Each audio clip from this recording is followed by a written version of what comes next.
Mas hugas iwas. Magandang tanghali, Pilipinas. Nakipag-usap sa taong bayan si Presidente Rodrigo Roa Duterte kagabi. Ito pong ilan sa mga salient points ng kanyang Talk to the People address. Inaprubahan ni Presidente ang rekomendasyon ng IATF na ipasailalim ang Lanao del Sur, including Marawi City, sa Modified Enhanced Community Quarantine or MECQ sa buong buwan ng Oktubre. Simula Huwebes, ang Iloilo City ay inilagay sa ilalim ng General Community Quarantine.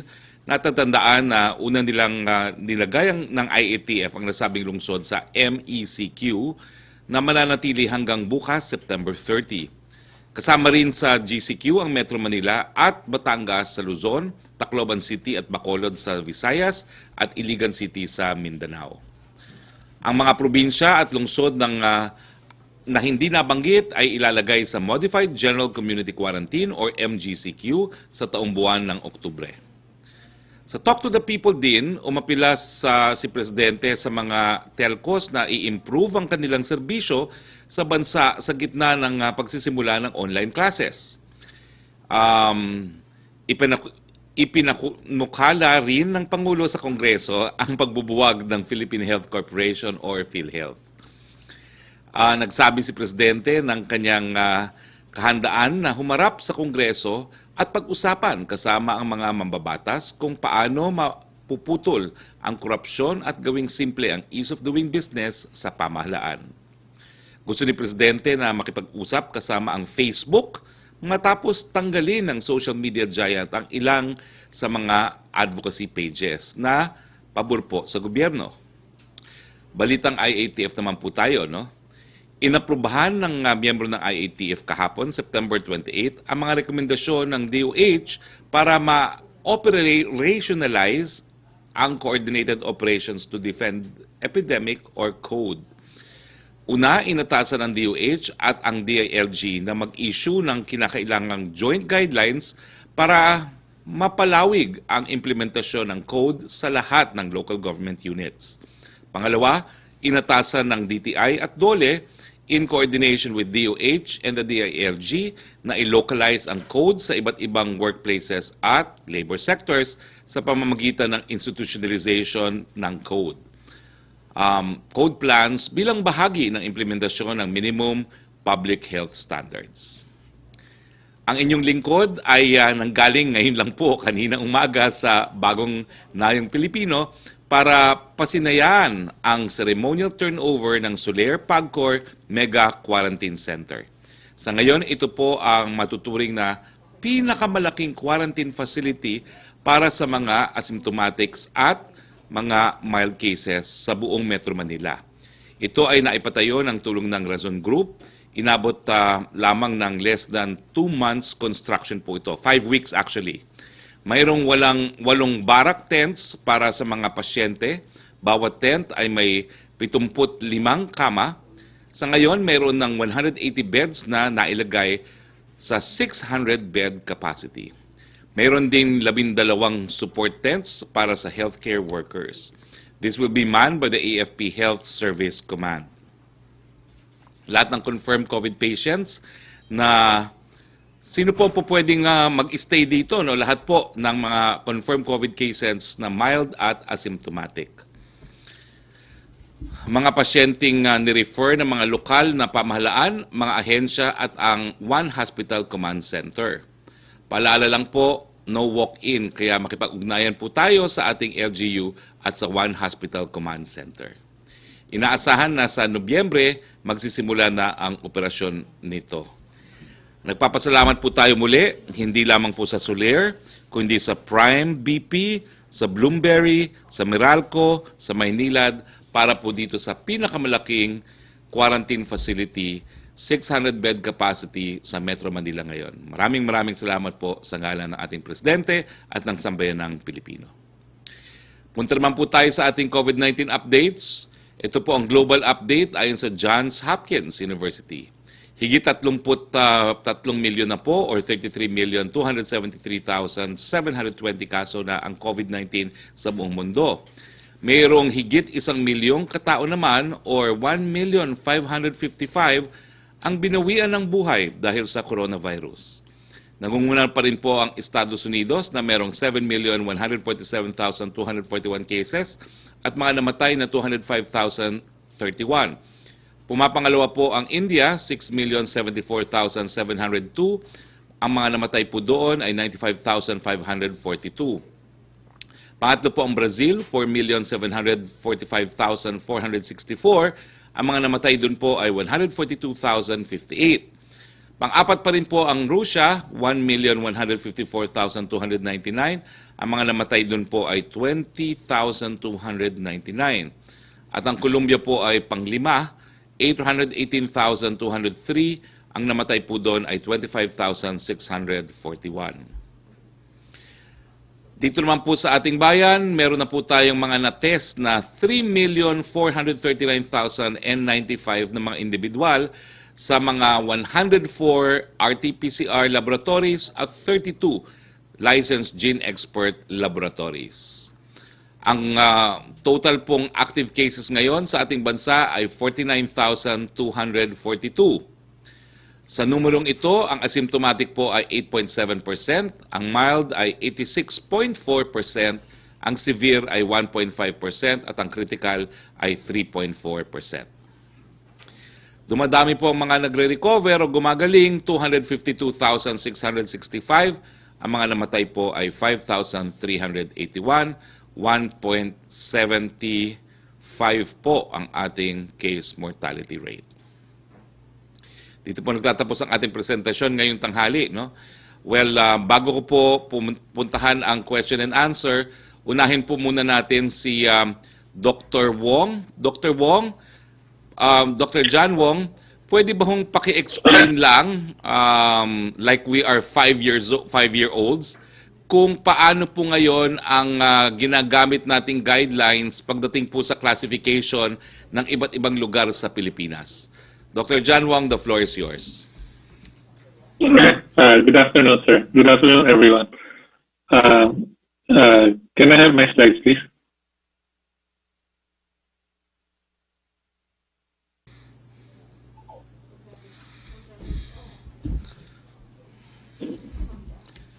Sino tatawag dito?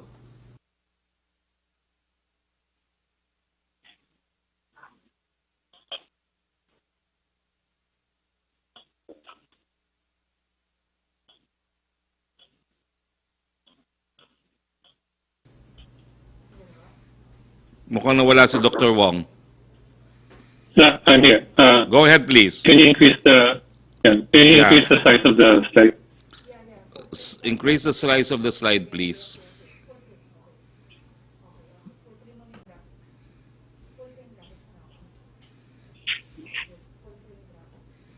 Okay. Go ahead, Dr. Wong. The floor is yours.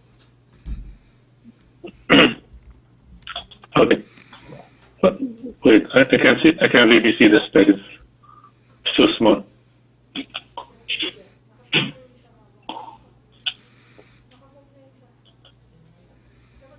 Dr. Wong, it's the largest that we can do with your slides. Pasensya na po. Okay.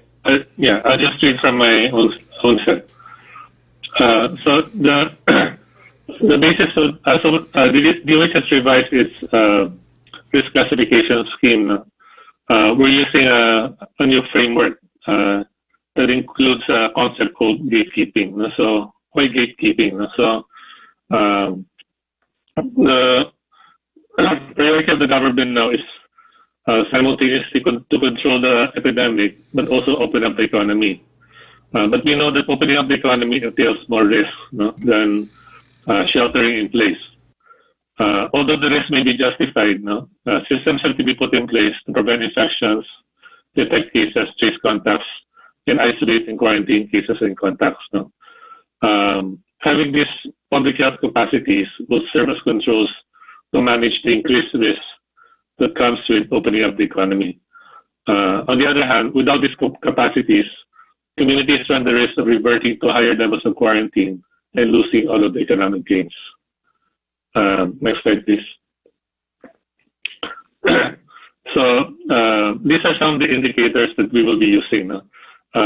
Some of these we've used in the past, but the new thing here is that we're using measures of health system capacity as gatekeeping criteria before we relax the community quarantine of any LGU. No? So on the left side, no, you see output or outcome indicators. No? So these are measures of where we are now, no, in terms of number of cases, number of deaths, growth rate, positivity rate. No?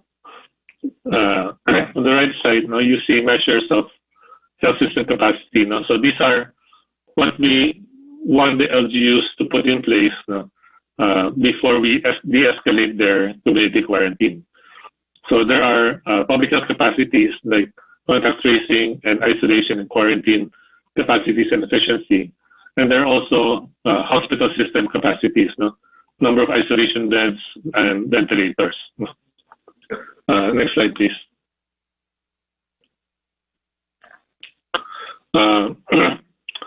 So this is the framework. This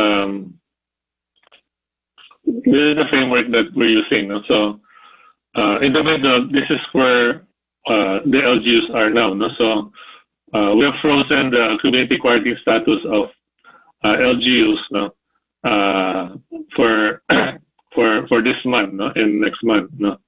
And then escalation will only happen using a very stringent criteria, no? Of an LGU exceeding its healthcare utilization rate. No?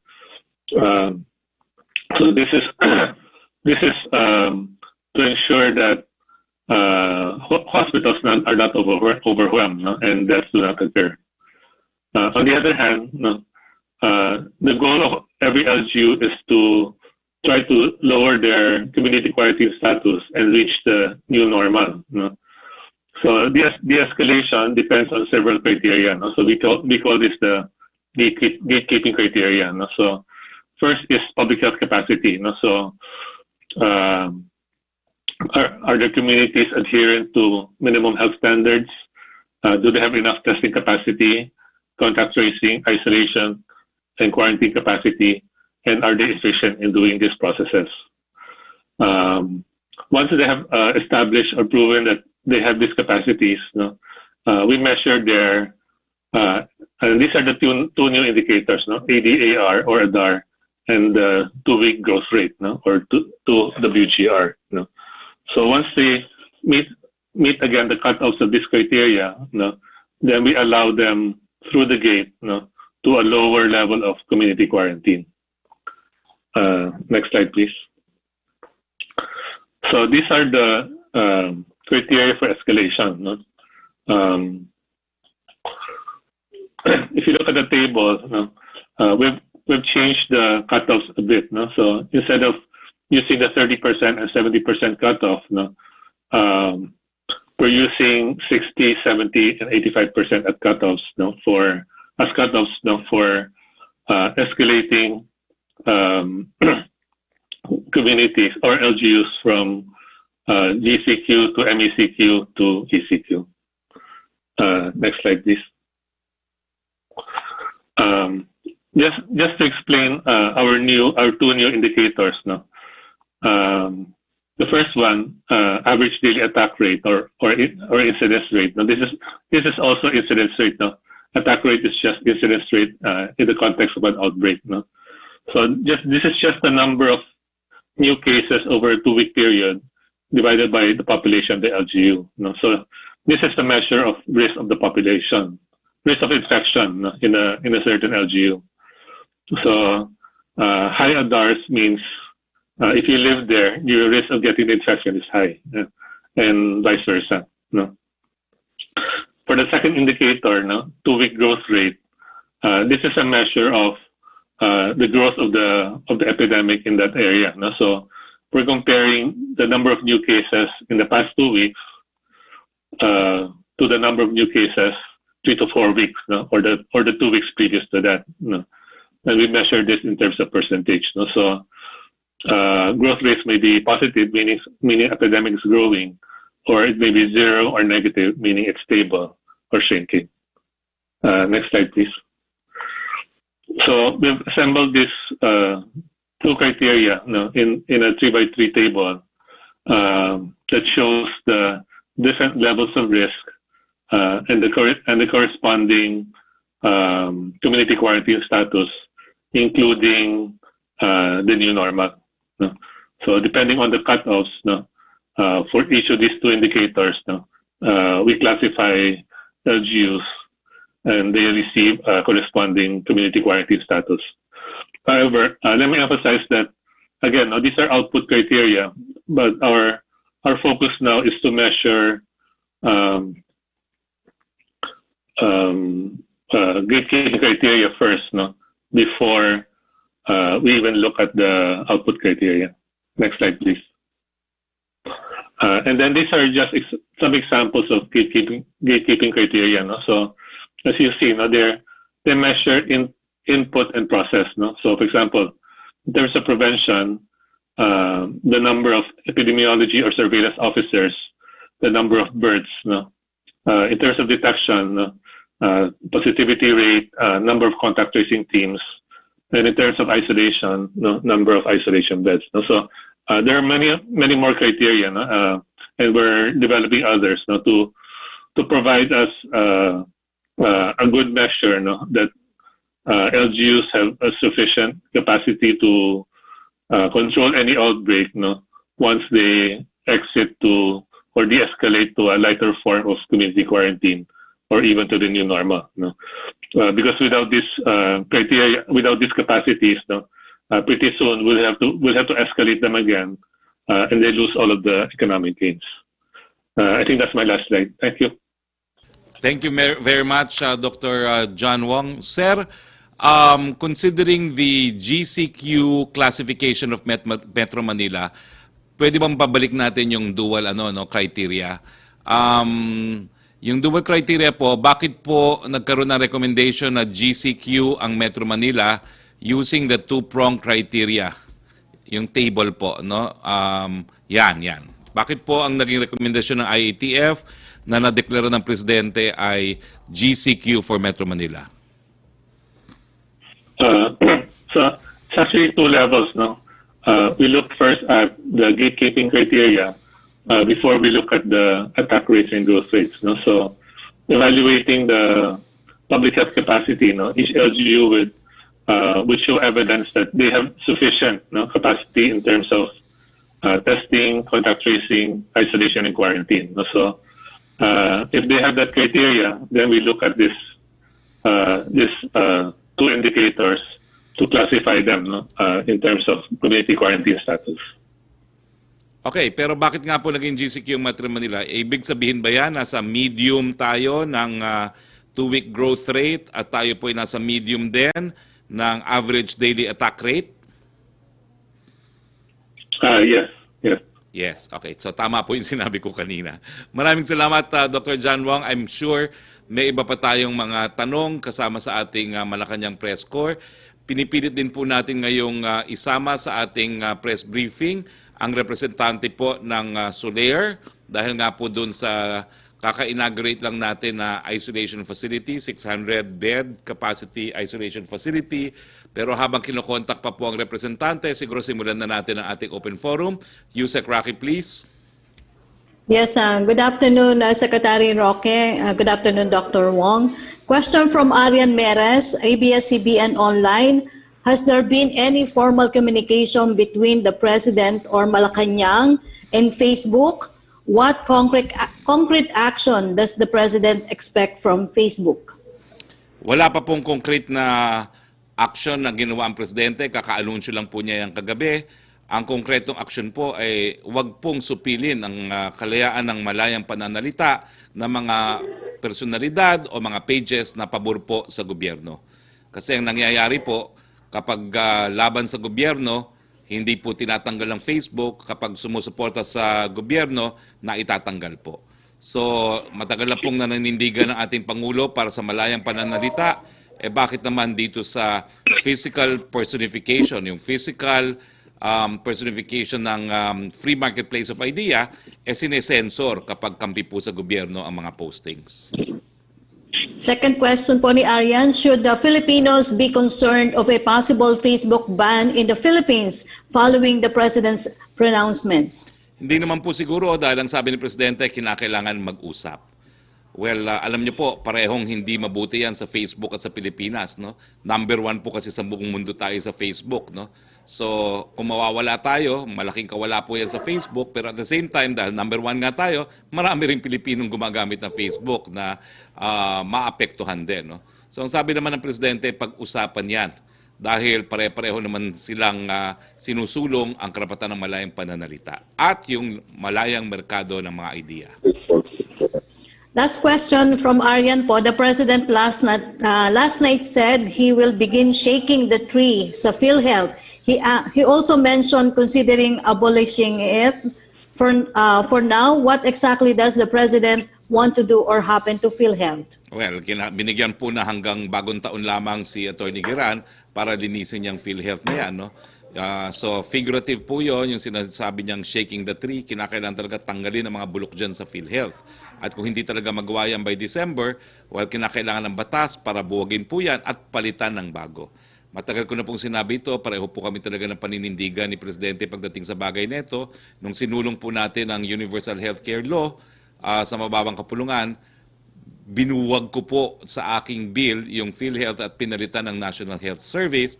Pero ginapang po ng mga taga-PhilHealth, by the time I was defending the bill in Congress, bumalik po ang PhilHealth at lalo pang napalakas. Okay, thank you, Secretary Roque. Okay, punta naman po tayo kay Michael Ray Aquino. Siya po ang magsasalita para sa Soler Group. Sir, Michael Ray Aquino,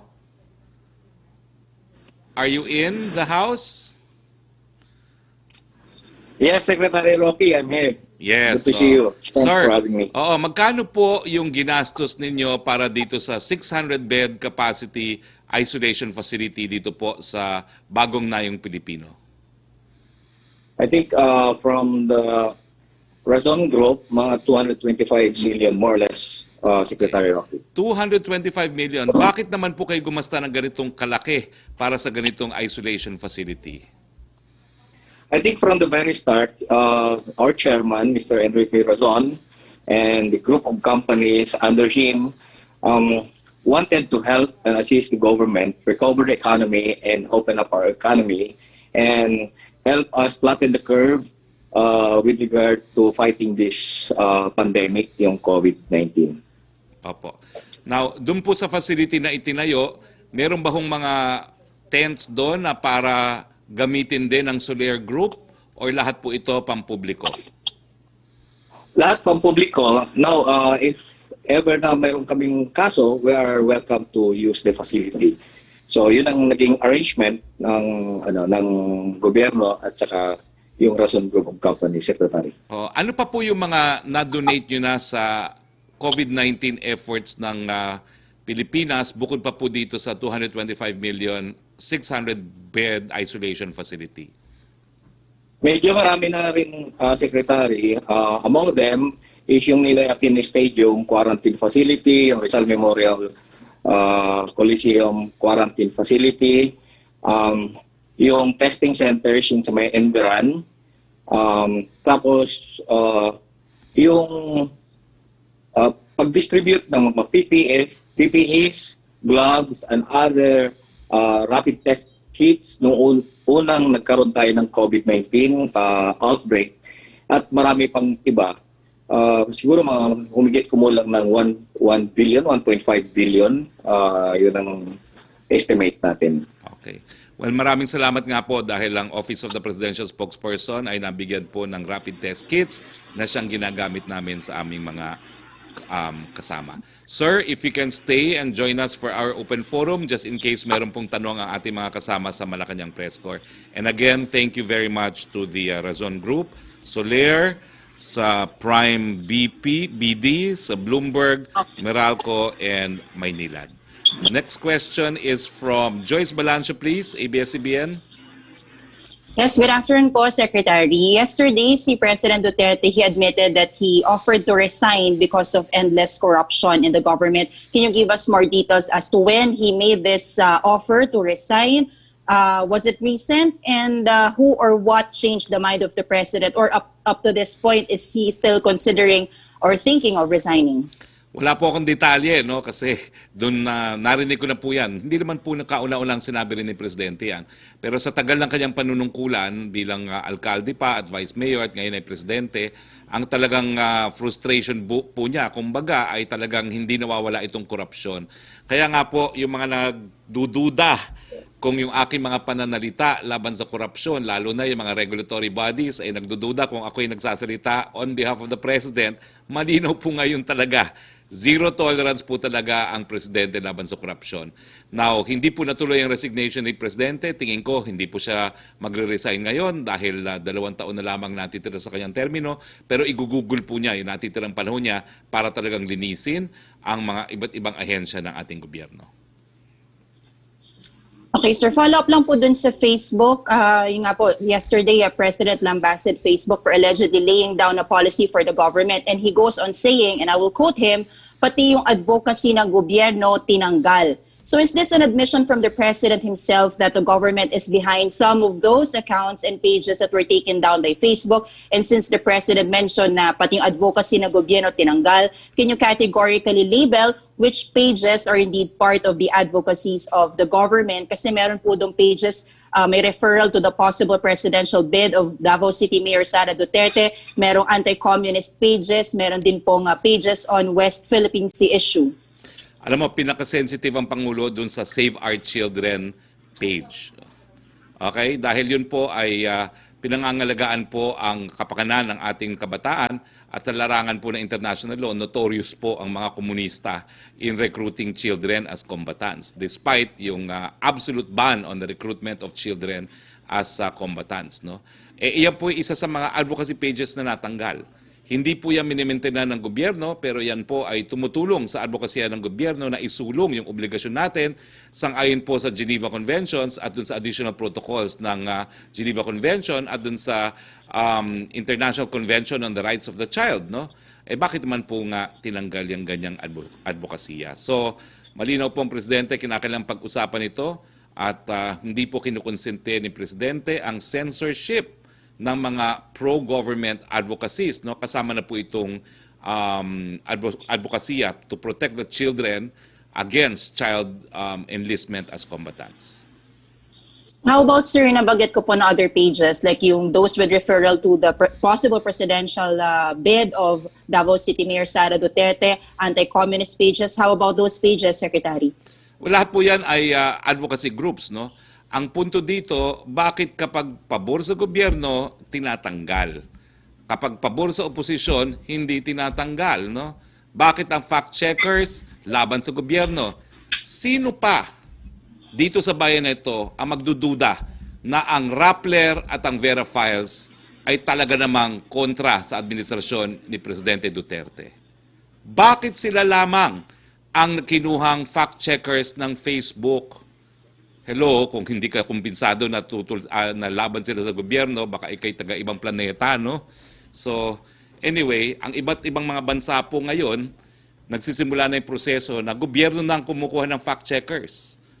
Sinimula na po yan sa Europa at pag-aaralan po natin kung dapat gawin na natin yan. Dahil hindi naman tayo makakapayag ng fact-checkers, tanging mga laban lamang sa gobyerno. Last na lang po for me, Secretary. Si Trade Secretary Lopez said that more business under GCQ should reopen fully and expand their operational capacity. Yung mga naka 50% daw po baka pwede na buksan up to 100%. Is this something that the IATF will approve? And was it discussed during the meeting yesterday? Again, ayaw ko pong pangunahan ang IATF. Pero ang alam ko po, nung huling pagpupulong ng mga mayor at ako po'y sumilip sa meeting na yon, sandali lang dahil I had 4 meetings ongoing by Zoom on a Sunday night, ay suportado naman po ng maraming mga mayor sa Metro Manila na bagamat nasa GCQ tayo ay mas marami pa o mas malaking sektor pa ng ekonomiya ay buksan. At ang ating kampanya nga po ngayon, we need to live with COVID and in spite COVID, kaya po yan. pag-ingatan lang po ang ating mga buhay para tayo po ay makapaghanap buhay. Thank you, Secretary. Maraming salamat, Joyce. Christian Gonzalez, no? It's also on the line. Oh, thank you very much, Mr. Gonzalez. Are you on the line?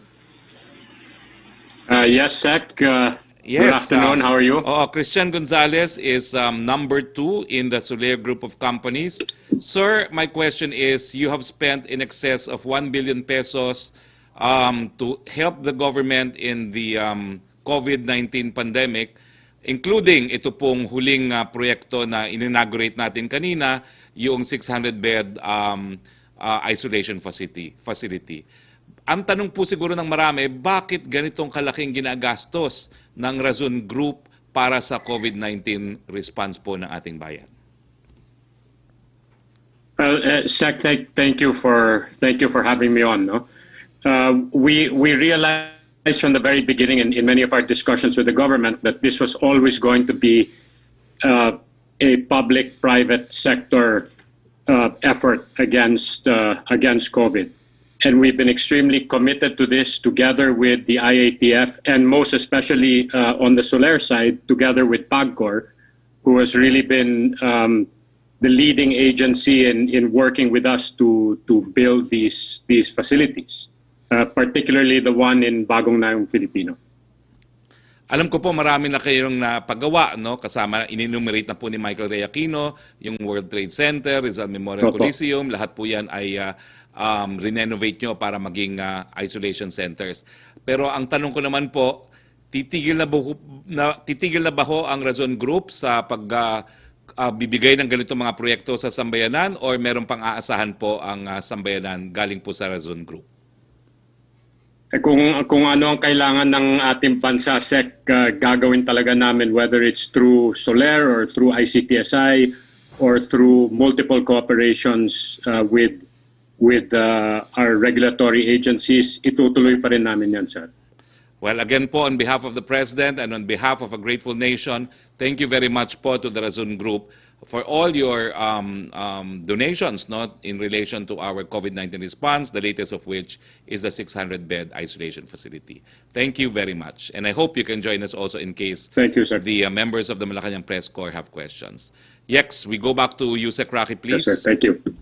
Yes, Secretary, from Jillian Cortez of Business World, are there new instructions by the President to PhilHealth CEO Geran regarding the President's address yesterday on wanting to reorganize PhilHealth? Well, wala naman pong bagong instruction. Binigyan siya until December of this year, until end of the year, to fix up the mess in PhilHealth. Otherwise, baka po palitan na by legislation ng PhilHealth para mas mabilis yung pagtatanggal po dyan sa bulok. Yun lang po ang intensyon ng Presidente. Kasi po habang hindi binubuwag ang PhilHealth, may mga civil service eligibility po yung marami diyang nagtatrabaho and they're protected by civil service law. Matatanggal lang sila kung merong due process. Pero yung problema po talaga sa PhilHealth, talagang masyado na pong systemic yung problema. Napakadami nilang dapat tanggalin, napaka-pervasive po ng influence nila, kaya iniisip ng Presidente baka mas mabuting i-abolish and start from scratch. Yung mga matitino naman po, wala kayong dapat alalahanin dahil alam naman po ng Presidente kung sino talaga ang bulok at sinong matino at naninindigan pa rin ng Presidente na marami pa rin pong mga mabubuting mga manggagawa ng gobyerno dyan po sa PhilHealth. Second question ni Jillian, will their President kick more officials out of PhilHealth even before the investigation are over? Sa tingin ko po, dahil nandyan na po yung initial report ng Task Force PhilHealth at nagsalita na rin po ang PACC na 40 pa ang kanilang kakasuhan, asahan na po natin ang sibakan, malawakang sibakan dyan sa PhilHealth. Thank you, Secretary. We go now to Maricel Halili of TV5, please. Hi sir, magandang hapon po. Sir, follow-up lang po sa question ni Arian kanina about Facebook. I understand the President is now eyeing to, or is not eyeing to ban Facebook in the country anytime soon. But how should we describe the message of the President last night about Facebook? Should we say that it is a warning, an appeal, or a threat against the admin? Wala po, malinaw po sabi niya, kinakailangan mag-usap tayo. And alam nyo, the President is not alone. Hindi po nag-iisa ang Pilipinas dito. Yung Mark Zuckerberg nga, yung founder ng Facebook mismo, talagang sinasabi niya na mas marami talagang malawakang reforma ang kinakailangan nilang gawin. No? Sinabi nga niya minsan, baka nga kinakailangan magkaroon ng kahit papanong regulasyon sa Facebook, no? At kinakailangan ma-identify talaga nila kung sino talaga yung mga actors sa Facebook. So ito po ay usapin na nangyayari sa buong daigdig. Nagrereklamo ang maraming estado, hindi lang po ang Pilipinas, ang mga Europeans, dahil nga po din sa mga fact-checkers na pilim-pili lamang at laban sa mga gobyernong pinipili nila. No? So ito po ay kabahagi ng worldwide conversation na nangyayari. Ang pinagsimulan po kasi ng Facebook, kinakailangan i-connect nga yung mga kaibigan at mga kamag-anak. Pero ngayon po, nagagamit na talaga siya sa politika. No? So nagbabago yung anyo ng Facebook, kinakailangan din magkaroon po tayo ng mga bagong mga patakaran, no? Para naman po magkaroon ng level playing field dyan po sa Facebook. And so just to reiterate, will the President initiate the dialogue with the Facebook admin? And number two, nagte-trending po kasi ngayon, speaking of social media, trending po kasi ngayon sa Twitter yung hashtag Paalam Duterte, following the statement of President last night that he offered to resign from his post. Your thoughts on that, sir? Wala naman po. Alam ko naman po kung sino yung mga yan. No? Alam ko po kung sino namumuno sa kanila. Alam naman natin kung sino yung mga kalaban ng gobyerno, yung mga gahaman po sa kapangyarihan, yung mga hindi makaantay sa 2022, yung mga nawalan ng hanap buhay dahil ginagawang hanap buhay ang gobyerno. Hindi po ako nasusurprise.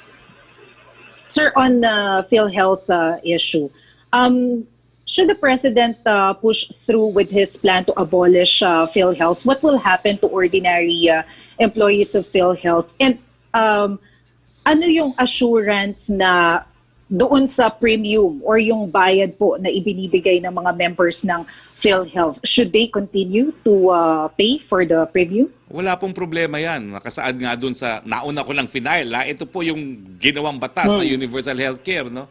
Na magkakaroon naman talaga ng screening para ang ma-retain lang po sa bagong i-establish para palitan ng PhilHealth yung mga matitino. Sino ba ho yan? Yung mga walang kaso, sigurado naman lahat ng mga bugok dyan kahit paano makakasuhan. Ang problema, pag di mo inabolish, kinakailangan patunayan pa bago sila matanggal. Pero pag na-abolish yan, pwede na mas madali magtanggal. No? Kung mayroong bahid ng korupsyon, pwede na tanggalin. Pero magkakaroon po tayong tinatawag na transitory provision. Siyempre, lahat ng bayad dapat patuloy pa rin dahil hindi naman po titigil ang PhilHealth kahit buwagin siya. Magkakaroon po yan ng kapalit. Ang sa aking panukalang batas, ang pangalan, National Health Service. No? So, magkakaroon po yan ng kapalit at tuloy-tuloy naman po yung mandato ng PhilHealth o kung ano man yung papalit, sang-ayon po sa batas na isinulong natin, Universal Healthcare, siya pa rin po ang primary purchaser ng lahat ng medical services and goods.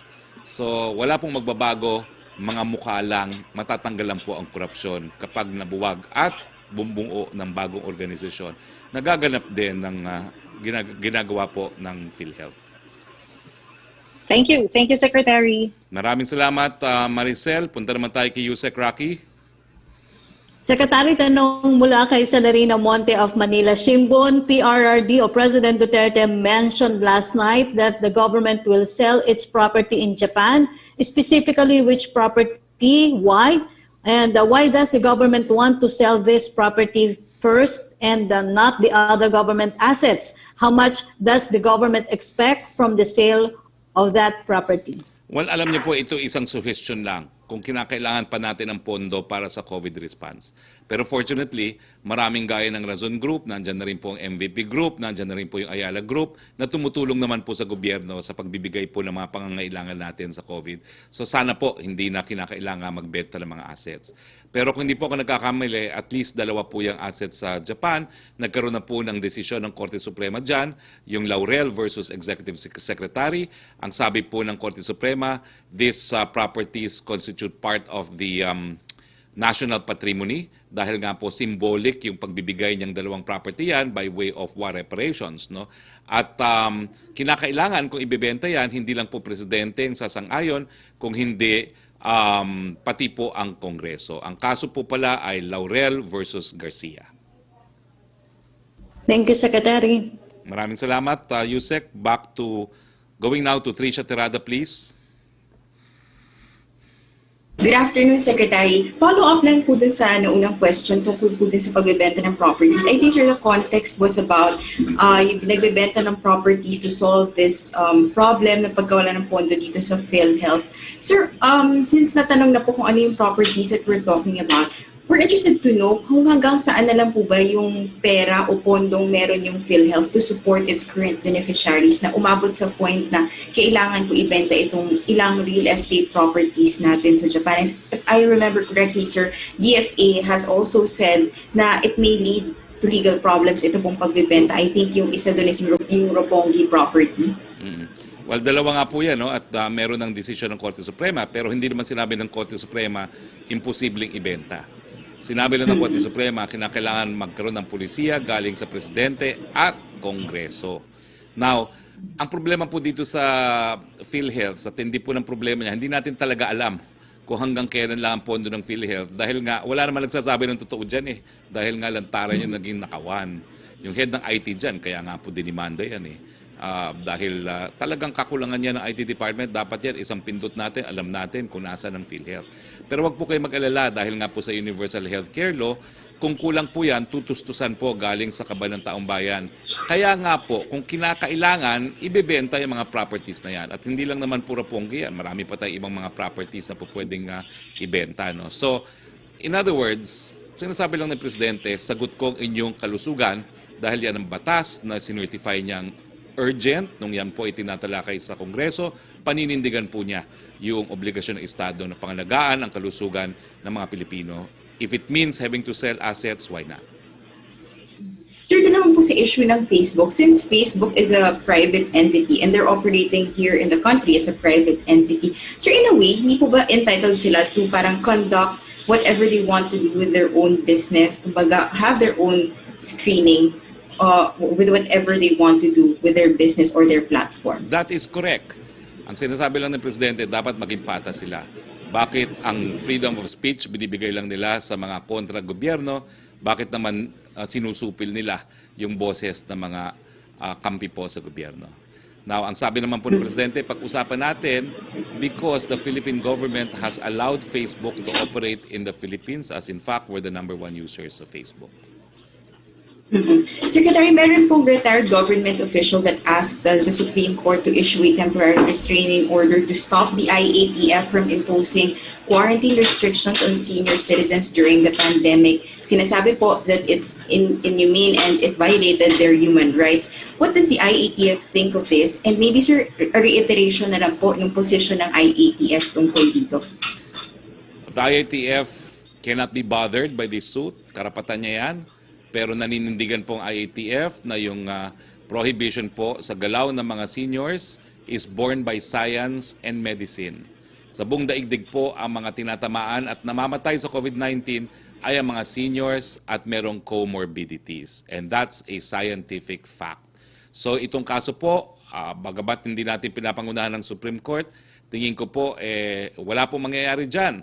Dahil isa sa acknowledged powers of the state is the power of police power. At ang basahan po pag-exercise ng police power ay yung pangalagaan ang kalusugan mismo ng mga seniors.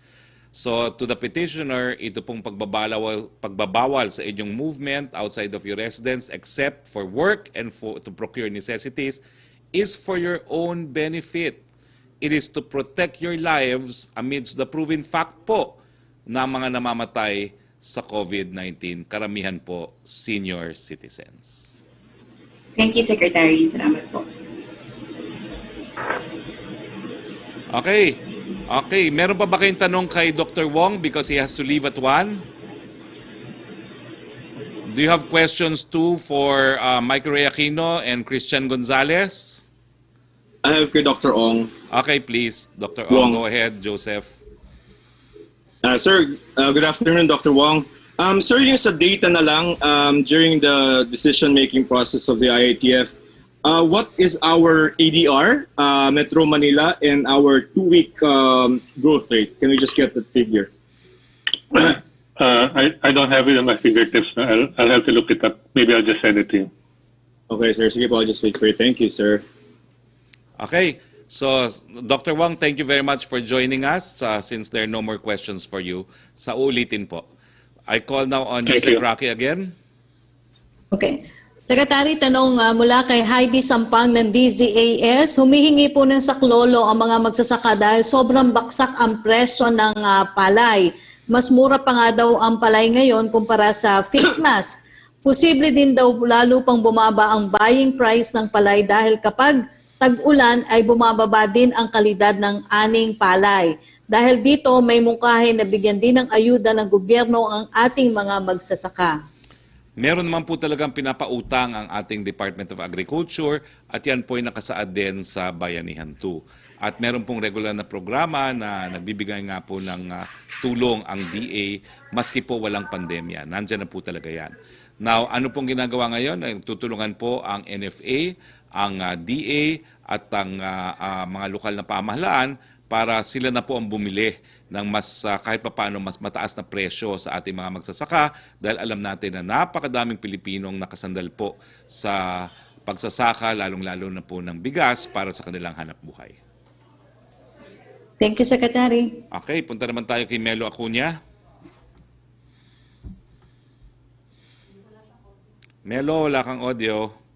Melo, sandali, wala kang audio. Okay. Ayan, thank meron you. na, meron na. Good Go ahead. afternoon, Secretary. Binanggit po ng World Bank na yung COVID-19 shock magiging dahilan ng pagkakaroon ng mga bagong mahihirap. Ito yung tinagurian nilang new poor. At yung mga dating nailigtas na sa poverty through the poverty alleviation programs ng pamahalaan, maaring mahulog ulit sa kahirapan. Meron po kaya tayong paraan para malaman kung sino-sino ang mga ito? Well, sa akin po, no, bagamat ako po ay hindi talaga ekonomista, undergrad degree lang ako in economics, dahil po sa pandemya, talaga pong hard hit yung ating turismo at hard hit din po yung ating mga OFWs. At ito po yung mga tinatawag nga ng World Bank na dati-rati naisalba na natin sa kahirapan. So, ito po ang dahilan kung bakit unti-unti po natin binubuksan ng turismo dahil nga alam natin na napakadaming mga kababayan natin na nakadepende sa sektor na yan. No? At ito rin po ang dahilan kung bakit ang TESDA, ang DA, ang DTI ay hindi lang nagpapautang sa mga OFWs na napauwi, kung hindi sinusuportahan din po natin sila na magkaroon sila ng retooling, kumbaga, no? Para magkaroon sila ng alternatibong hanap buhay. So, malungkot pong katotohanan, pero talagang turismo at mga OFWs po hard hit by the pandemic. Yeah, nabanggit din po ng World Bank na yung darating na halalan sa 2022 ay maaring makapagpaangat ng ekonomiya sa ikalawang bahagi ng 2021 hanggang doon sa 2022. Ano po ang projections ninyo? Alam niyo naman, ang halalan is always good for the economy. And that's why no Filipino will ever consent na walang halalan. 3 years lang sila dyan. No? Every 3 years lang sila. Tapatan na, okay. No? Every 3 years lang naman sila nakikinabang sa mga politiko. No? So anyway. Pahabol lang, kung bubuwagin po ang PhilHealth, saan mapupunta yung pera? Doon sa papalit po sa PhilHealth. Meron naman papalit dyan. Paulit-ulit kong sinasabi, yung version ko dati, ang binubuo nating bago ay National Health Service. So ililipat lang po siya doon sa bagong organisasyon na gagampanan din ang mga responsibilidad ng PhilHealth. Maraming salamat po. Thank you. Thank you, Melo. Back to you, Roque. Secretary, tanong mula kay Rose Novenario ng Hataw, ano po ang reaksyon ng palasyo sa pahayag ni Bayan Secretary General Renato Reyes Jr. na dapat atupagin ng gobyerno ang problema sa pandemya? Hindi ang pagbabalik ng mga fake pages at accounts sa FB. Tigilan na nila ang paggamit ng pondo at rekurso ng gobyerno para sa disinformation. Kapwa bulag po ata si Renato Reyes, gaya ng ating VP, at hindi alam kung anong ginagawa ng gobyerno sa pandemya. Although nagtataka ako ba't hindi sila magkakampi din. No? Anyway, babayan na po natin sila. Bayaan mo silang mabuhay sa kanilang mundo na walang ginagawa ang gobyerno kung kaligayahan nila yan.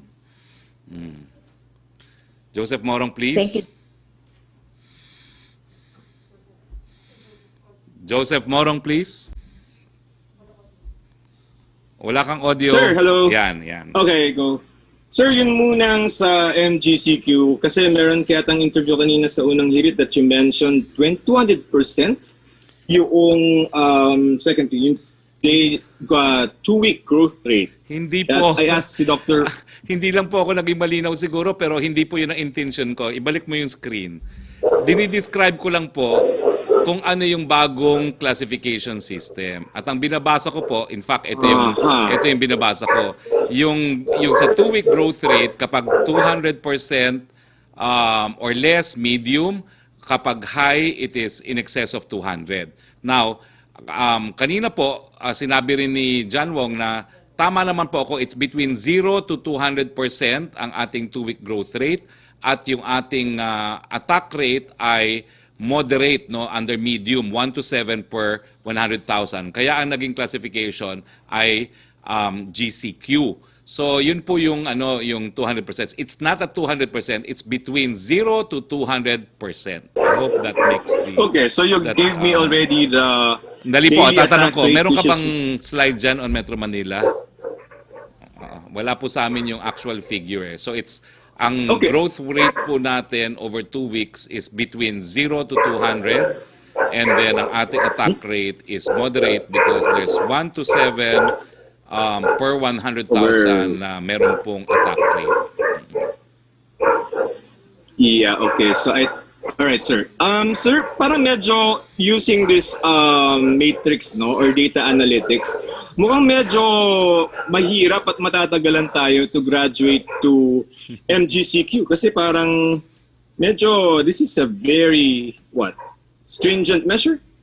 Well, may pag-asa naman po, no, as reported by the UP Octa Group, no. Ang growth rate naman po natin ay bumagsak din. Tapos yung ating attack rate ay bumabagsak din, no. So there's always hope. Sir, can I go to the statement of the president last night to resign? He was mentioning this in the context of his frustration over corruption. And I remember there was a meeting on September 16 with the congressional leaders, si Senator SASP Soto and then si House Speaker APC. Yung offer to resign niya, was that made during that meeting, and was the offer made to the leaders of our legislative branch? I can say that it was not made there. I think it was made a lot earlier. A lot earlier, hindi po yun yung reference Hindi, natin. hindi. Okay, sir, but this is not the first time the president has said this, but last night, sabi niya parang sasabihin ko to or hindi, but he said it. Is the president serious about his offer to resign? Well, let's just say he's serious about his expression of exasperation. Seryoso siya kasi pikam-pika na po siya sa korupsyon. But he's not going to resign, right? Mukhang hindi naman po. Dahil gagamitin nga niya yung natitira niyang 2 taon para linisin ang gobyerno. So again, Alright, sir. Can I yung go- mga the persons I have called their attention to, at sinabi naman ng Presidente, may isang tanggapan na talagang papahiain niya by the end of the year. Huwag po kayong magkamali that I don't speak for the President. Marami na pong nagkamali in thinking it's just Harry Roque talking about corruption. Okay. Sir, can I go to Facebook? Categorically say, sir, kagabi sabi niya, what is life after Facebook? First off, what does he mean by that? Hindi ko po alam. Just take the President for what he has said. Alam niyo naman ako, ang policy ko, pag nagsalita ang President, I don't need to annotate. Ang sabi niya, kinakailangan mag-usap kami ng Facebook. Mag-uusap po sila ng Facebook. That's not a threat to shut down. Hindi naman po.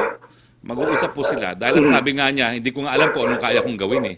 Kasi alam mo, hindi naman taking Presidente, so hindi niya alam ang full extent ng pwedeng gawin ng Estado pagdating sa Facebook, no? So, ang sabi lang niya, pero kinakailangan talaga pag-usapan to. Hindi naman po pwede na kapag pabor sa gobyerno, tinatanggal nila. Sir, okay, last na lang. You said that the President is offended by the action of Facebook to take down yung mga pro-government pages. But some of those pages, some may say that are troll pages. So what is your position? Hindi ko po do you alam. want Facebook to restore yung mga tinake down nila na pro-government pages? Hindi ko po alam. Basta ang alam ko, ang galit na galit hindi lang ang Presidente, kung hindi ang iba pang mga ahensya ng gobyerno, yung Save Our Children. Kasi nga po, obviously, talagang yan po ay tinitira ang NPA for their notorious recruitment of children, which is an international crime. No? Sa ICC po, ang dami na pong na-convict dyan for the criminal recruitment of children as combatants. And yet, pati yun, tinanggal ng Facebook. But you're fine with troll pages? Hindi ko po alam kung troll sila eh. Kasi ako naman, ang dami rin trolls na umatake sa akin, eh, na-ignore ko lang. Tapos, ban them, no? Ano yan? It is hands Yes, sir. off. Hands off our children. Hands off our children is the name of Okay. the page. Sorry for the dogs. Thank you, sir. Okay, thank you. Joseph, back to you, Sec. Rocky. Question from Samed Danilla of Business Mirror. Nakapag-report na po kaya si PhilHealth Dante Geran regarding that his previous commitment to reshuffle the personnel of PhilHealth? If yes, ano po ang highlights of the said report? Maglalabas or nakapaglabas na kaya si President Rodrigo Duterte ng any issuance for the reorganization of PhilHealth? Wala pa po akong alam dyan. But I will personally meet with Attorney Geran on Friday. Second question po niya, meron na kayang tentative date kung kailan makikipag-meet si President Duterte with representatives of Facebook? Nag-order na kaya si Presidente sa DICT or other government agencies to investigate Facebook? If yes, ano ang mga nasabing agencies? Well, alam niyo po, I think I will be involved there kasi nung una nagkaroon ng usapin sa panig ng gobyerno ng Facebook, ito po yung bago sila pumili ng mga fact-checkers. So napasama po ako sa usaping yan, no? Pero pinumunuan po yan ni then Foreign Affairs Secretary Alan Peter Cayetano, no? So I think it is the same group that will initiate contact again with Facebook.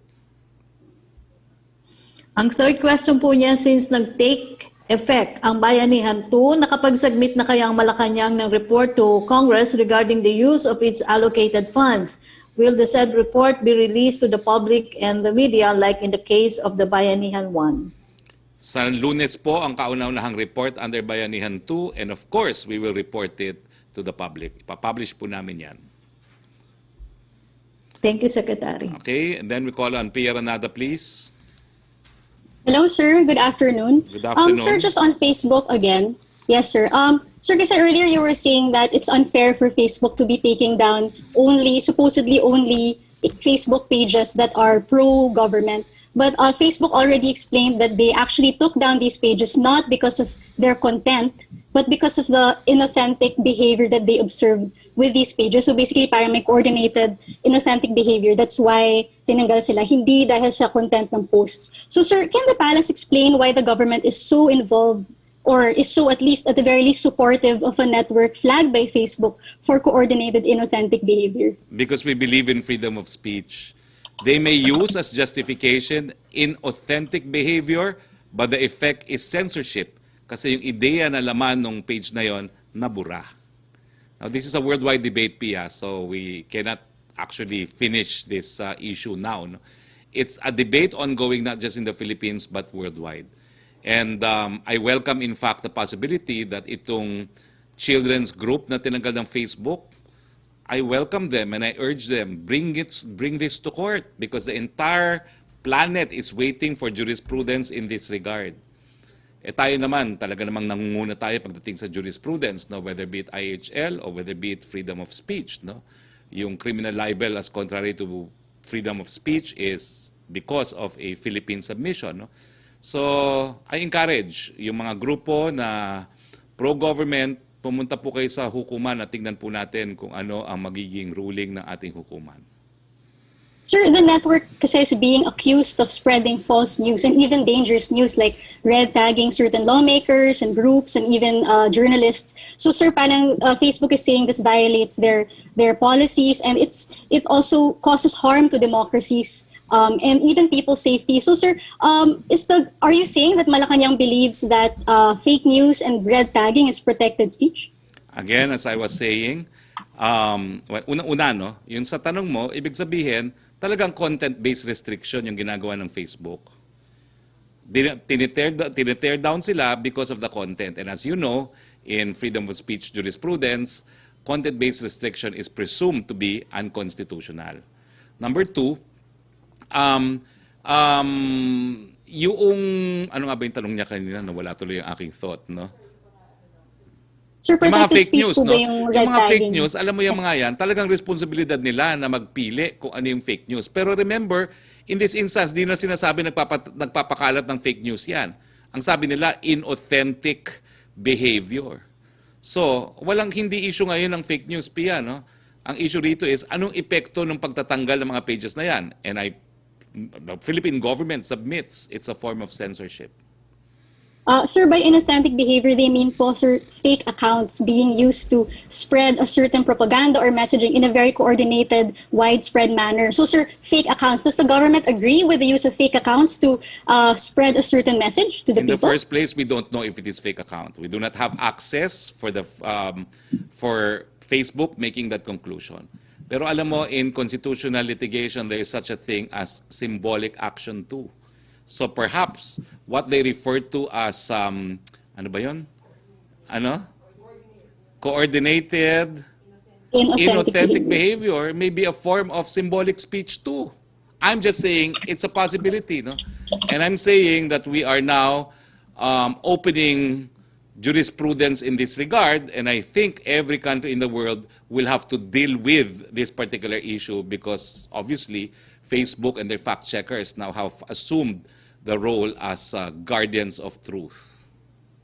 So, sir, you think deception of people using fake accounts is protected because it's symbolic? You have concluded that they are fake It's accounts. deception. No, you Yeah, have but sir, you're saying concluded. that even the use of this could be Pia, symbolic. this press briefing is not intended to debate with you. No? We are not conceding that these are fake accounts. We do not know what basis Facebook had in classifying them as fake accounts. All we know is that the effect is that it is suppressing pro-government pages, which should not Hi, be. sir. Last question. Sir, lastly, given that and the findings of Facebook that Army captain was behind these pages, some of these pages, what kind of investigation will Malacanang call for, if any?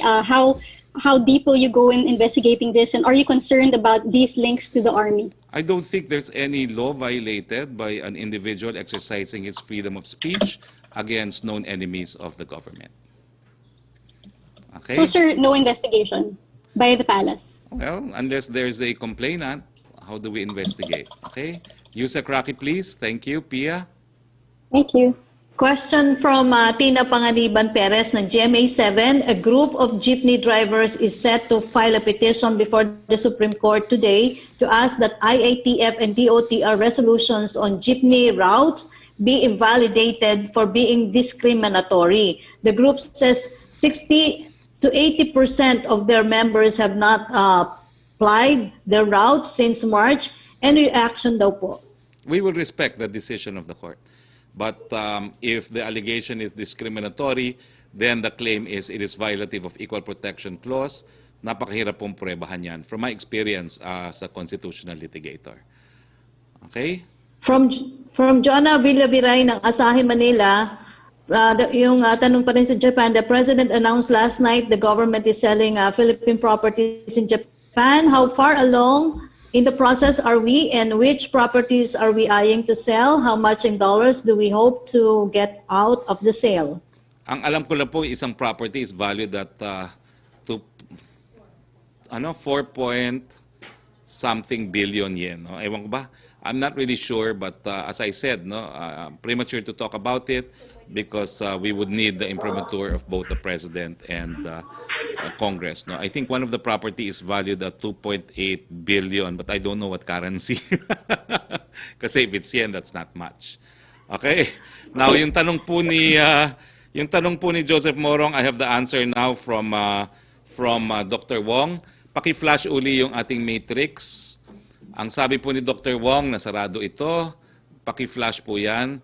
Ang GCQ for Metro Manila is because ang ating 2-week growth rate po ay 45%, kaya nasa medium tayo, 0 to 200. At ang ating daily, tama, at ang ating average attack rate is 5.8, kaya talagang nasa medium tayo. Okay? Ulitin ko po, at daily attack rate is at 5.8 per 100,000, moderate, and our 2-week growth rate is at 45%. So, talagang medium tayo and moderate GCQ. Okay. Secretary, question from Julie Aurelio. What was the IATF's reason for extending the GCQ in Metro Manila, contrary to the business sector's desire to ease restriction and continue opening the economy? Kasasagot ko lang po dahil po dito sa criteria for de-escalation or escalation using this latest LGU risk matrix. Ang 2-week growth period natin ay 45%. Ang attack rate po ay 5%. Ay 5 pala, hindi percent. 5 lang. Okay. Question from Ace Romero. You talk about naming government representatives as fact checkers. How can we ensure that they will be credible given that they cannot say something critical about the government? The same way that we can be sure that Rappler and Vera Files will not say anything favorable to the government. From Ace Romero pa rin po, President Duterte wants to talk to Facebook. He asked the social media giant about its purpose, and I quote, "If we can't find a solution, I'm sorry. If a ban is not being considered, is the administration considering imposing restriction in Facebook? Sabi Will nga po this ni not ang sabi po ni President, go ahead. Will this not curtail the free flow of information?" Yun nga po pinaglalaban natin, free flow of information kasi tinatanggal nila yung pabor sa gobyerno. Di ba po? Yan talaga ang issue rito. Bakit pagpabor sa gobyerno tinatanggal? Now, malinaw po ang sabi ni Presidente, hindi ko alam kung anong magagawa ko. Pero dahil binigyan natin sila ng pagkakataon na mag-operate sa Pilipinas, dapat mag-usap. Tatlong question na lang po, Secretary. From Karen Lema ng Reuters, what was your basis for saying that Facebook is shutting down pages that favors government and is keeping those that are critical of the government? Can you cite instances when this happened? Yun na nga po, yung Children's Advocacy Group. Second question po niya, when you said kailangan ng bagong patakaran para magkaroon ng level playing field, are you saying there's a need for more measures to regulate Facebook content? Will this require legislation? Well, it could, but you see, even the founder of Facebook recognizes that there may be need for regulation. Okay. Ang tanong po ni Alvin Baltasar ng PBS Radio Pilipinas at ni Ace Romero ng Philstar ay pareho po. May meeting po ba later si President Duterte with Speaker Cayetano and Velasco? Will the meeting with Speaker Cayetano and Representative Velasco push through? Ano po ang magiging posisyon ni Presidente? 6 p.m. tonight, nasabi ko na po ang posisyon ni Presidente. I hope they honor the agreement, pero wala siyang magagawa kung walang boto si Congressman Lord Alan Velasco. Thank you, Secretary. End quote, quote and quote po yan, para wala pong magalit sa akin. Yes, kung wala na pong tanong, as expected, marami po tayong tanong sa Facebook. Ulitin ko lang po, we are moving on new territory as far as freedom of expression jurisprudence is concerned. And I welcome the remarks of the President because it seems that the Philippines, again, will be primarily responsible for the formation of new norms on internet freedom of expression. So, dahil wala na pong tanong, maraming salamat po sa ating mga panauhin, si Dr. John Wong, si Michael Ray Aquino, si Ginoong Christian Gonzales. Maraming salamat sa mga miyembro ng Malacanang Press Corps. Maraming salamat sa iyo, Yusek Roque.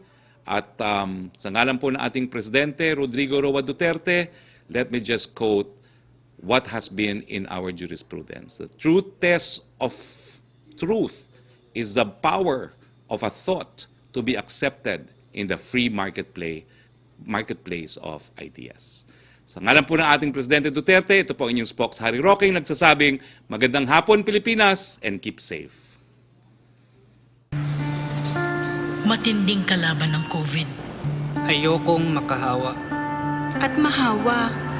Pero kailangan ko na magtrabaho. Kaya di ako magiging pabaya. Di matigas ang aking ulo.